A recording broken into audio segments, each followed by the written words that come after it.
పాకిస్తాన్ చెబుతుంది ఈ ప్రపంచానికి ఉగ్రవాదంతో మా దేశం కూడా బాధితురాలే అని, మా దేశం కూడా బాధిత దేశమే అని. పాకిస్తాన్ ఇప్పటికి కూడా చెబుతోంది మా దేశం కూడా ఉగ్రవాదంతో తీవ్ర ఇబ్బందులు పడుతోందని. పాకిస్తాన్ ఇప్పటికీ చెప్తోంది ఉగ్రవాదానికి పాకిస్తాన్కి ఎటువంటి సంబంధం లేదని. పాకిస్తాన్ ఇప్పటికీ ఇవాళ కూడా చెబుతోంది ఉగ్రవాదం పైన మేము కూడా పోరాటం చేస్తున్నామని. కానీ పాకిస్తాన్ ఏం చేస్తోంది? ఉగ్రవాదుల్ని పెంచి పోషిస్తోంది, ఉగ్రవాదానికి ఆర్థికంగా మద్దతిస్తోంది, ఉగ్రవాదులని పెద్ద పెద్ద సెక్యూరిటీ ఇచ్చి ఉగ్రవాదుల్ని కాపాడుతుంది. పాకిస్తాన్లో ఉగ్రవాదులు ఉన్నారని నిరూపించే దృశ్యం ఇప్పుడు మీరు స్క్రీన్ పైన చూస్తున్నారు. ఈ దృశ్యంలో, ఈ విజువల్లో ఉన్న వాళ్ళంతా ఉగ్రవాద అనుకూలస్తులే.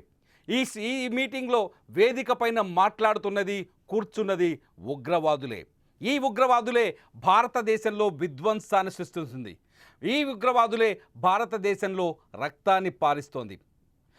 లష్కరే తోయిబా కమాండర్, ఇప్పుడు మీరు విజువల్స్లో చూస్తున్నారు, లష్కరే తోయిబా కమాండర్ సైఫుల్లా కసూరిని. ఈ సైఫుల్లా కసూరినే కొద్ది రోజుల క్రితం, అంటే ఏప్రిల్ 22వ తేదీన మన కశ్మీర్లో పహల్గామ్లో ఉగ్రదాడికి కారకుడు. ఇతడి lieutenant LT commander, Lashkar-e Taiba కమాండర్గా పనిచేస్తున్నాడు సైఫుల్లా కసూరి. ఈ సైఫుల్లా కసూరి మాస్టర్ మైండ్ వల్లనే పహల్గామ్లో 26 మంది అమాయకులని ఉగ్రవాదులు కాల్చి చంపారు. ఆ కుట్రకు కారకుడు, స్కెచ్ వేసింది ఈ సైఫుల్లా కసూరి. ఈ సైఫుల్లా కసూరి ఇప్పుడు ఎక్కడున్నాడో తెలుసా? పాకిస్తాన్లో మీరు స్క్రీన్ పైన చూస్తున్న విజువల్స్, 2 బాక్సుల్లో చూస్తున్న విజువల్స్, నిన్న పాకిస్తాన్ లాహోర్లో జరిగిన ఒక ప్రభుత్వ ర్యాలీలో ముఖ్య అతిథిగా వచ్చి ప్రసంగం చేస్తున్న వీడియో ఇది. పాక్ ప్రధాని ఇప్పుడు అజర్బైజాన్లో కూర్చున్నాడు. అజర్బైజాన్లో కూర్చొని భారత్ మాకు శత్రువు, భారత్ మా పైన అన్యాయంగా, అక్రమంగా దాడి చేస్తుందని చెప్తున్నారు.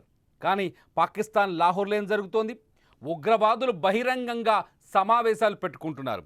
ఉగ్రవాదులు బహిరంగంగా భారతదేశాన్ని బెదిరిస్తున్నారు. ఉగ్రవాదులు బహిరంగంగా భారతదేశానికి వ్యతిరేకంగా నినాదాలు చేస్తున్నారు. కేవలం భారత్ పైన విద్వేషాన్ని నూరిపోయడమే లక్ష్యంగా ఈ సమావేశం జరిగింది. ఈ సమావేశం ఏదో కాదు, పాకిస్తాన్లో అణుపరీక్షలు జరిగిన సందర్భంగా అణుపరీక్షల వారోత్సవాన్ని నిర్వహించారు. పాకిస్తాన్ మర్కాజీ ముస్లిం లీగ్ ఈ అణుపరీక్షల వారోత్సవాల సందర్భంగా సమావేశాన్ని ఏర్పాటు చేసింది. ఆ సమావేశానికే ఈ సైఫుల్లా కసూరి హాజరయ్యారు. భారత్ని ఎలా నాశనం చేద్దాం, భారత్లో విధ్వంసాన్ని ఎలా సృష్టిద్దాం, భారత్లో రక్తపాతాన్ని ఎలా పారిద్దామంటూ సైఫుల్లా అక్కడున్న సభికులందరికీ తన మాటలతో రెచ్చగొట్టే ప్రసంగం చేశారు. భారత్కు వ్యతిరేకంగా నినాదాలు చేయించాడు. ఈ సైఫుల్లా కసూరియే మన పహల్గామ్లో ఏప్రిల్ 22వ తేదీన పహల్గామ్లో దాడికి మాస్టర్ మైండ్.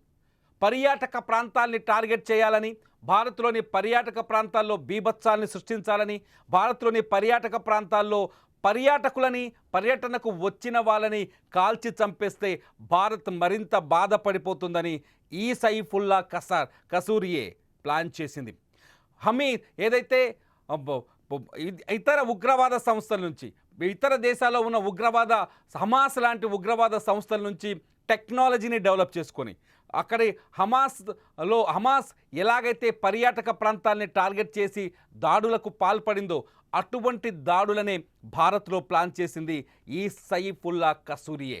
ఈ సైఫుల్లా కసూరి ఇప్పుడు లష్కరే తోయిబా, ఏదైతే లష్కరే తోయిబా ఉందో ఆ లష్కరే తోయిబాలో కమాండర్గా పనిచేస్తున్నాడు. లష్కరే తోయిబాలో కీలకంగా పనిచేస్తున్నారు. ఈ సైఫుల్లా కసూరితో పాటు ఈ సమావేశానికి హఫీజ్ సయీద్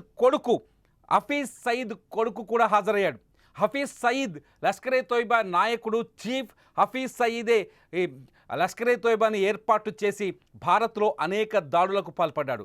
ఈ హఫీజ్ సయీదే భారత్లో విధ్వంసాలకి ప్లాన్ చేశాడు. ఈ హఫీజ్ సయీదే మొన్న మన భారత ప్రధాని నరేంద్ర మోదీ రక్తాన్ని సింధు నదిలో పారిస్తానని సవాల్ చేశాడు. ఈ హఫీజ్ సయీద్ని కాపాడడానికి ISI లాహోర్లో అతిపెద్ద భద్రతా కేంద్రాన్ని ఏర్పాటు చేసింది. ఆ భద్రతా కేంద్రానికి హఫీజ్ సయీద్ నివాసానికి చుట్టూ 4 అంచెల భద్రతను ఏర్పాటు చేసి టైట్ సెక్యూరిటీని ఏర్పాటు చేసి హఫీజ్ సయీద్ని కాపాడింది. మీరు చూస్తున్న స్క్రీన్ పైన ఒక బాక్స్లో హఫీజ్ సయీద్ కొడుకు మాట్లాడుతున్న ప్రసంగాన్ని, మరో బాక్సులో సైఫుల్లా కస్తూరిని. ఈ ఇద్దరే భారతదేశానికి ఇప్పుడు అతిపెద్ద శత్రువులు. పాకిస్తాన్ ప్రధానమంత్రి చాలా స్పష్టంగా అజర్బైజాన్లో చెప్తున్నాడు. ఏం చెప్తున్నాడు? భారత్తో మేము శాంతి చర్చలకు సిద్ధంగా ఉన్నాం, భారత్తో ఎటువంటి వ్యాఖ్యలైనా శాంతియుతంగా మాట్లాడుకోవడానికి సిద్ధంగా ఉన్నామని చెప్తున్నాడు.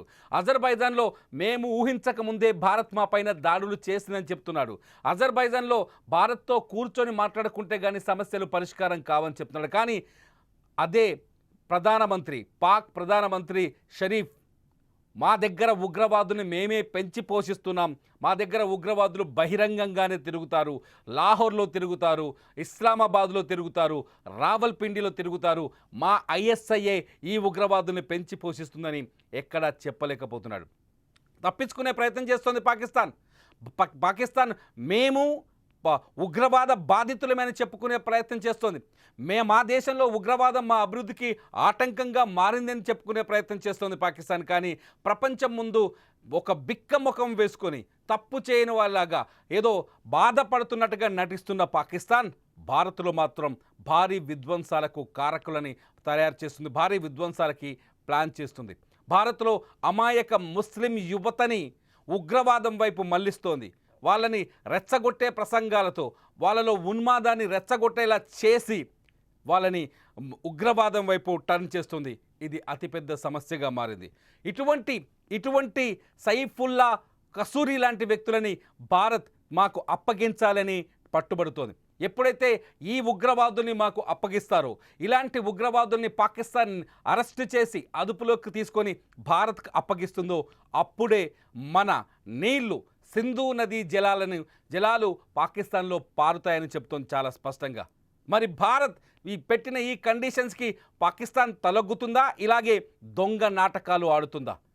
దేశంలో ఉగ్రవాదులను పెంచి పోషిస్తూ, దేశంలో ఉగ్రవాదులకి డబ్బులు ఇస్తూ, దేశంలో భారత వ్యతిరేక కార్యకలాపాలని అధికారికంగా నిర్వహిస్తూ పాకిస్తాన్ భారత్తో శాంతి చర్చలకు వస్తుందంటే ఈ దేశం ఒప్పుకుంటుందా? ఈ ఉగ్రవాదుల్ని అప్పజెప్పినప్పుడే భారత్ చర్చలకు వెళ్తుందని నిన్న తెగేసి చెప్పింది. మరి మీరేమనుకుంటున్నారు? ఇటువంటి ఉగ్రవాదుల్ని పాకిస్తాన్ అప్పగించాల్సిందేనా భారత్కి? ఉగ్రవాదం అంతం అవుతుందా? పాకిస్తాన్ నిజంగా నిజాలే చెబుతుందా? పాకిస్తాన్ మళ్ళీ ప్రపంచాన్ని మోసం చేయడానికి ప్రయత్నిస్తుందా? మీరు మీ అభిప్రాయాల్ని వీడియో కింద ఖచ్చితంగా కామెంట్ చేయండి. మీరు చూస్తున్నారు సుమన్ టీవీ లైవ్. ప్రతి క్షణం ప్రతి వార్తని సుమన్ టీవీ ఇక్కడ నుంచి మీకు లైవ్లో అందిస్తుంది. మీరు చూస్తున్న ఈ వీడియో కూడా నేను లైవ్లో ప్రజెంట్ చేయడం జరిగింది. ఖచ్చితంగా సుమన్ టీవీ లైవ్ని సబ్స్క్రైబ్ చేసుకోండి. అప్డేటెడ్ న్యూస్ కోసం, అప్డేటెడ్ వార్తల్ని, బ్రేకింగ్ని లైవ్లో చూడండి. చూస్తూనే ఉండండి సుమన్ టీవీ.